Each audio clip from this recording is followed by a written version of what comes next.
আসসালামু আলাইকুম প্রিয় শিক্ষার্থীরা, আজকে আমরা এইচএসসি একটা গুরুত্বপূর্ণ টপিক ফ্লো চার্ট সলভ করার চেষ্টা করব। তো আজকে আমরা যে প্যাসেজটার সলভ করব সেটা হলো নেলসন ম্যান্ডেলা। তো আমরা জানি যে Nelson Mandela guided South Africa from the shackles of apartheid, বর্ণবৈষম্যের শিকল থেকে মুক্ত করছে to a multi racial democracy, বহুজাতিক গণতন্ত্রে as an icon of peace and reconciliation. সে ছিল প্রতীক কিসের? শান্তি এবং মীমাংসার প্রতীক। Who came to embody the struggle for justice around the world. সে সারা বিশ্বে ন্যায় বিচার প্রতিষ্ঠা করার চেষ্টা করছে। ইমপ্রিজন্ড, ইমপ্রিজন মানে কারারুদ্ধ। আসলে বাক্যটা হলো হি ইজ ইমপ্রিজন্ড, এটা কিন্তু ভার্বের থার্ড ফর্ম।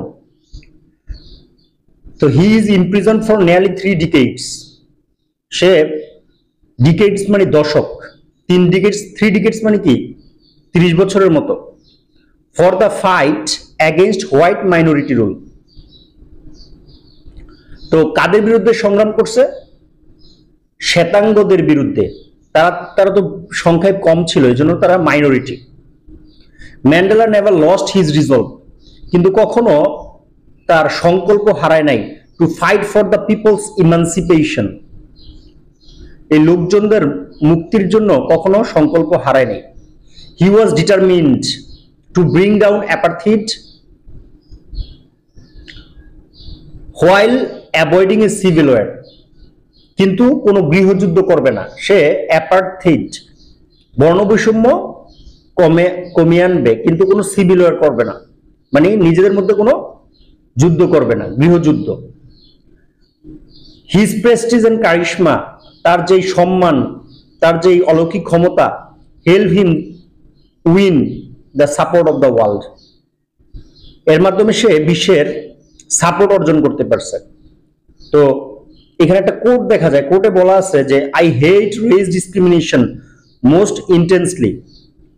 বর্ণ, এই যে জাতিগত বৈষম্য, এটাকে আমি ঘৃণা করি। And in all it's manifestation, এবং এটা সকল প্রকাশ। দ্যাট মিনস বর্ণ বৈষম্য বলতে যা যা বোঝায়। আই হ্যাভ ফট it all during my life, আমার সারাটা জীবন সংগ্রাম করেছি। আই উইল ফাইট ইট নাও, আমি এখনো করব। And will do so until the end of my days, এবং এটা করেই যাব আমার মৃত্যুর শেষ দিন পর্যন্ত, end of my days. Mandela said in his acceptance speech on becoming South Africa's first black president in 1994, 1994 সালে সাউথ আফ্রিকার প্রথম ব্ল্যাক প্রেসিডেন্ট হওয়ার, তো ওই যে অ্যাকসেপ্টেন্স, তাকে যে প্রেসিডেন্ট হওয়ার পরে যে বক্তৃতাটা, ওই বক্তৃতা সেটা বলছে, the time for the healing of the wounds. Wounds মানে আঘাত, আর হিলিং মানে সুস্থ হওয়া। আঘাত থেকে সুস্থ হওয়ার হ্যাজ কাম। আমরা যে এতদিন আহত ছিলাম, এটা থেকে সুস্থ হওয়ার সময় এসেছে। The moment to bridge the chasm, ওই মুহূর্তটা এসেছে। ক্যাজম মানে ফাটলকে কি করবে? জোড়া লাগিয়ে দিবে। দ্যাট ডিভাইড আস, যে ফাটলটা আমাদেরকে ডিভাইড করে এসেছিল, has come. We have at last achieved our political emancipation, অবশেষে আমরা রাজনৈতিক মুক্তি অর্জন করেছি। In 1993, Mandela was awarded Nobel Peace Prize. 1993 সালে ম্যান্ডেলা নোবেল শান্তি পুরস্কার পাইছে। অ্যান অনার, এই অনার বানান HONOUR বলা যায়, আবার ইউআর ছাড়াও বলা যায়। সে এই সম্মানটা, an honour he shared with FWD Klerk. এই FWD ক্লার্ক কে ছিলেন? The white African leader who had freed him from prison. Prison মানে জেলখানা থেকে তাকে মুক্ত করছে 3 years earlier, মানে 30 বছরের জায়গায় তাকে 3 বছর পূর্বে 27 বছরে তাকে মুক্ত করছে। and negotiated the end of apartheid, এবং তার সাথে সে বর্ণ বৈষম্য শেষ করবে, এন্ড করবে, এটার নিগোসিয়েশন সিয়েশন করছে, দ্যাট মিনস আলাপ আলোচনা করছে। Mandela went on to play a prominent role, prominent মানে ইম্পর্টেন্ট, এই যে গুরুত্বপূর্ণ ভূমিকা পালন করছে অন দ্য ওয়ার্ল্ড স্টেজ, এই বিশ্ব দরবারে, অ্যাজ এন বিশ্বমঞ্চে, as an advocate of human dignity, সে মানুষের সম্মানের একজন সমর্থক। In the face of challenges, অনেক সমস্যার সম্মুখীন হয়েছে, ranging from political repression to AIDS, তারা রাজনৈতিকভাবে তো অনেক সমস্যার সম্মুখীন হয়েছে, তারপর চিকিৎসা ক্ষেত্রেও এইডস মতো ভয়াবহ এরকম চিকিৎসার ক্ষেত্রে ঠিকমতো সুবিধা পায়নি। হি ফর্মালি লেফট পাবলিক লাইফ, সে এই রাজনৈতিক লাইফ ত্যাগ করছে in June 2004, before his 88th birthday. হ্যাঁ, তার 88তম জন্মদিনের পূর্বেই সে তার এই রাজনৈতিক জীবন ত্যাগ করছে। Telling his adoring countryman, don't call me, আমাকে ডেকো না, আই উইল কল ইউ, আমি তোমাদের ডাকবো। But he remained one of the world's most revered public figures, কিন্তু রিভিয়ার্ড মানে সম্মানিত, আর ওয়ান অফ দ্য, যত সম্মানিত লোক আছে তাদের মধ্যে একজন।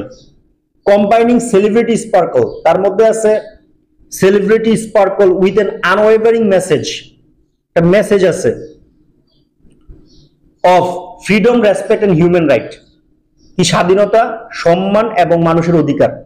হি is an epicentre of our time, সে আমাদের সময়ের কেন্দ্রবিন্দু। Ours in South Africa and yours wherever you are, আমাদের এই সাউথ আফ্রিকাতে, তোমাদের, তুমি যেখানেই থাকো না কেন।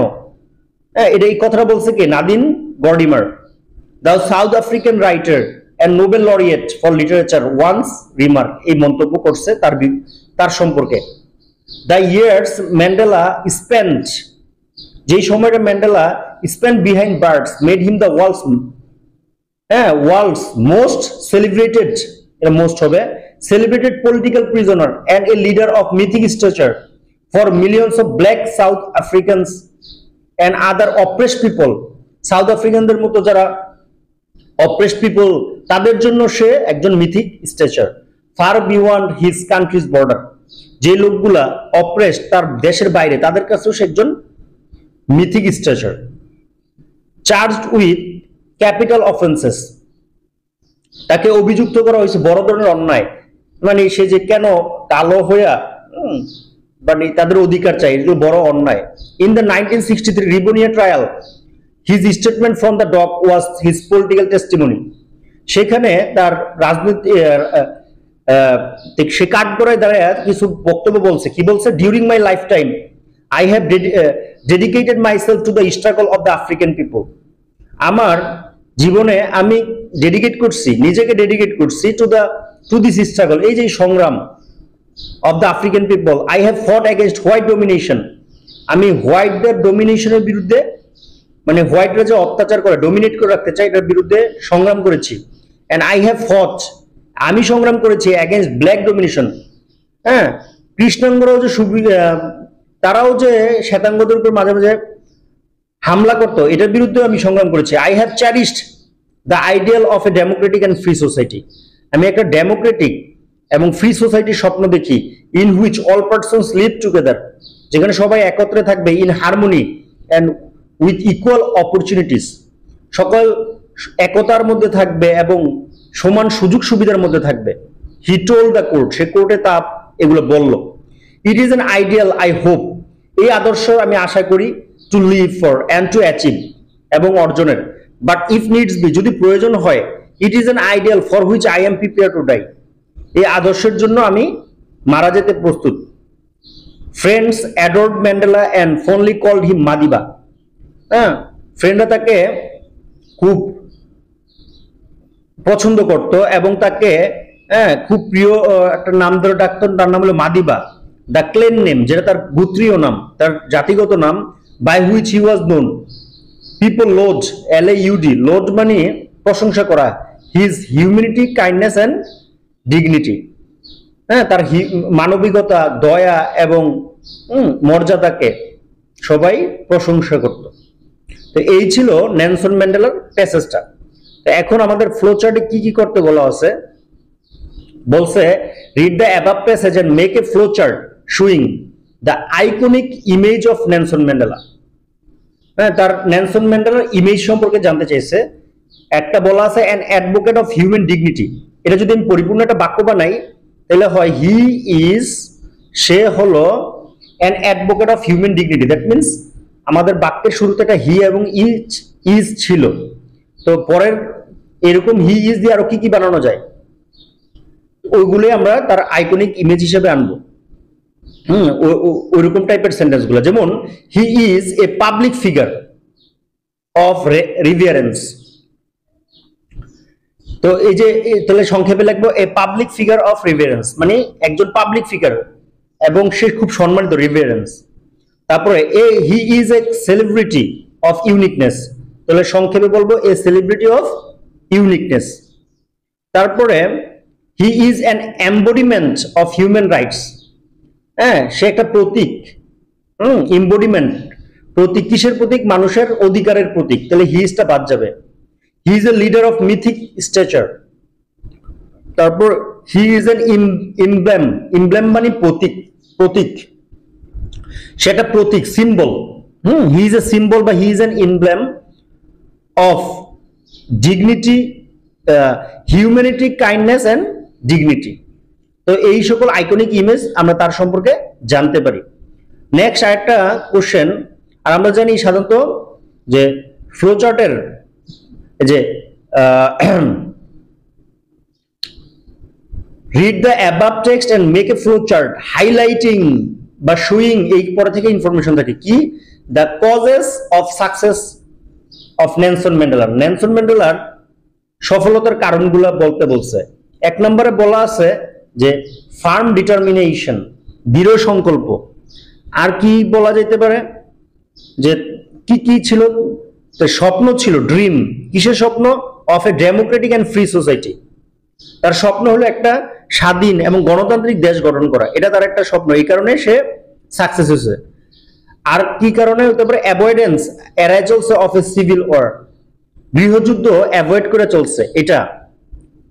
তারপর আরো ছিল তার প্রেস্টিজ, তার কারিশমা, এগুলোও তার সাকসেসের কারণ। তারপরে ছিল সাপোর্ট অফ দ্য ওয়ার্ল্ড। তারপরে কি ছিল? আর অ্যাডভোকেসি অফ হিউম্যান ডিগনিটি, তার সে যে একজন অ্যাডভোকেট, তার ছিল অ্যাডভোকেসি অফ হিউম্যান ডিগনিটি, মানে মানুষের মর্যাদার সে ছিল সমর্থক। এগুলোর কারণে সে সাকসেস হইতে পারছে। নেক্সট কোশ্চেন যে read the above passage and make a flow chart showing the leadership traits, মানে তার নেতৃত্ব সূচক যে বৈশিষ্ট্যগুলো ছিল ম্যান্ডেলা। লিডারশিপ ট্রেটস কি? সে একজন গণতান্ত্রিক ছিল, ডেমোক্রেটিক ছিল। আর কি কি নেতৃত্ব সূচক বৈশিষ্ট্য আছে? সে পিস লাভিং, মানে শান্তি ভালোবাসত। তারপরে সে ছিল দৃঢ় সংকল্পবদ্ধ। এগুলোর আগেও হি ইজ দিয়ে বলা যায়, he is democratic, he is peace loving, he is resolute, মানে দৃঢ় সংকল্প, রিজোলিউট ছিল। এগুলোর আগে সবগুলোতে একটা হি ইজ উজ্জ্বল আছে। তারপরে হি ইজ স্ট্র্যাটেজিক। আমরা জানি স্ট্র্যাটেজি মানে হলো কৌশল, আর স্ট্র্যাটেজিক এটা হলো অ্যাডজেক্টিভ। হ্যাঁ, স্ট্র্যাটেজি থেকে স্ট্র্যাটেজিক। তারপরে হি ইজ ক্যারিজমেটিক, ক্যারিজমা যেটা আমরা কারিশমা বলি, ক্যারিজমেটিক। তারপর সে ছিল হিউম্যান। আমরা জানি HUMAN, হিউম্যান মানে মানুষ, আর লাস্টের ই দিলে হিউম্যান, মানবিক। তো এই ছিল তার leadership traits, leadership traits, that means তার বৈশিষ্ট্যগুলো। নেক্সট যেটা বলছে যে read the above passage and make a flow chart showing the activities and achievements of Nelson Mandela. Activities এবং অ্যাচিভমেন্ট নিয়ে জানতে চাইছে। একটা বলা আছে যে guided South Africa to democracy, South আফ্রিকাকে গণতন্ত্রের দিকে নিয়ে গেছে। এখন প্রশ্ন, গাইডেড আমরা সাধারণত জানি কিছু কিছু ভার্বের সেকেন্ড ফর্ম আর থার্ড ফর্ম কাছাকাছি হয়ে থাকে, যেমন প্লে, প্লেড, প্লেড। এখন গাইডেড এই শব্দটা কি সেকেন্ড ফর্ম না থার্ড ফর্ম, এটা আমাদের জানার বিষয় আছে। কারণ আমরা সাধারণত জানি প্রথম শব্দটা যেরকম হয় পরেরগুলো এরকম ভাবে লিখতে হয়। এইখানে আরেকটা জিনিস খেয়াল করি, এইখানে বলা ছিল ইমপ্রিজনড, আমরা তো জানি হি ইজ ইমপ্রিজন, তাহলে এইটা কিন্তু ভার্বের থার্ড ফর্ম, কিন্তু ওই গাইডেড শব্দটা কি থার্ড ফর্ম, এটা জানার পূর্বে একটা দুইটা বাক্য লক্ষ্য করা যাক। যেরকম হি গাইডেড, GUIDED, গাইডেড। আরেকটা হলো হি ইজ গাইডেড। তো সে গাইড করে, হি গাইড করেছিল, হি গাইডেড। হ্যাঁ, যেমন সে আমাকে গাইড করেছিল, হি গাইডেড মি। তাহলে এইখানে ভার্বের এটা সেকেন্ড ফর্ম, কারণ গাইডেড সেকেন্ড ফর্ম, গাইডেড। আর হি ইজ গাইডেড, তাকে গাইড করা হয়েছিল। যেরকম আমরা বলি না হি ইজ কল্ড, তাকে ডাক দেওয়া হয়েছিল। তাহলে এইখানে গাইডেড হলো থার্ড ফর্ম। দ্যাট মিনস সাবজেক্টের পরে সরাসরি ভার্ব হলো সেকেন্ড ফর্ম, আর এটা এম ইজ আর ওয়াজ এর পরে যদি আসে তাহলে এটা থার্ড ফর্ম। আমরা জানি প্যাসিভ এটা থার্ড ফর্ম হয়। তাহলে এইখানে গাইডেড শব্দটা কি এম ইজ আর ওয়াজ এর পরে কিনা এটা একটু বোঝার চেষ্টা করি। যেমন গাইডেড সাউথ আফ্রিকা, এর নাম হি ইজ গাইডেড না হি গাইডেড? এটা অবশ্যই he guided South Africa to democracy. যেহেতু হি গাইডেড তাহলে এটা ভার্বের সেকেন্ড ফর্ম।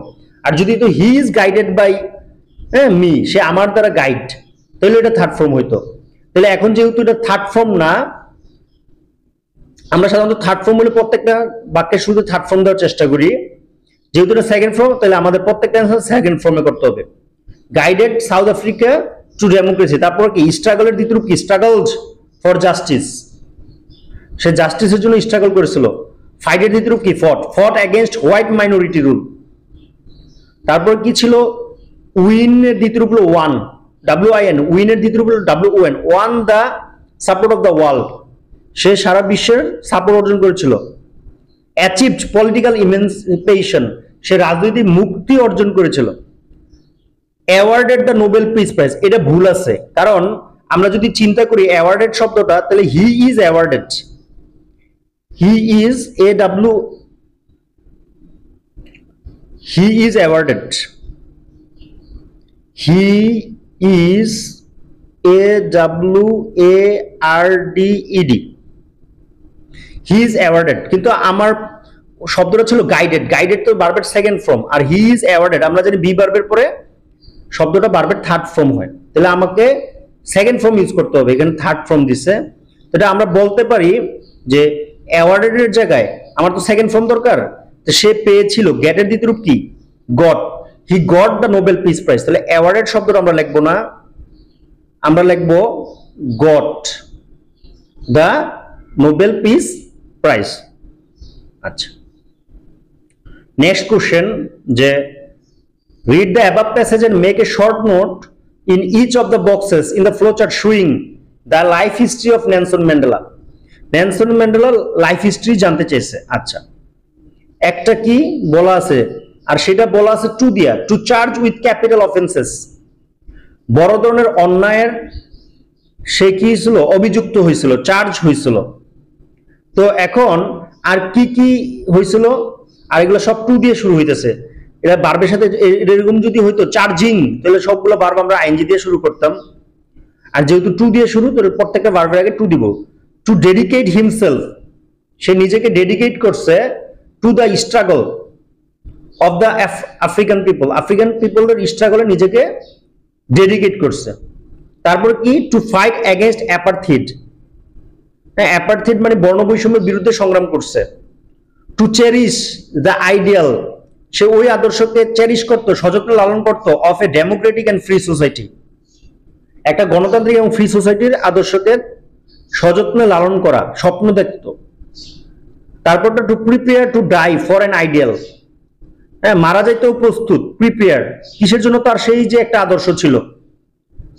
তারপরে to be lauded by people, laud মানে প্রশংসা করা। তো সে কি হয়েছিল? প্রশংসিত। আমরা জানি যে বিবার মানে অ্যামিজার ওয়াজার, অ্যামিজার ওয়াজারের পরে ভার্বের তৃতীয় রূপ। তো প্রশংসা করা হয়ে গেছে প্রশংসিত হওয়া, সে প্রশংসিত হয়েছে বাই পিপল, মানুষের দ্বারা, as a champion of democracy. কি কারণে মানুষ প্রশংসা করতো? সে ছিল মানে ডেমোক্রেসি, গণতন্ত্র প্রতিষ্ঠায় সে ছিল চ্যাম্পিয়ন। তো এই ছিল the life history of Nelson Mandela. তো এইখানে মোটামুটি অনেকগুলো ফ্লোচার্ট আলোচনা করা হয়েছে। তো এই ছিল আজকের আলোচনা। সবার জন্য শুভকামনা। Thanks for watching.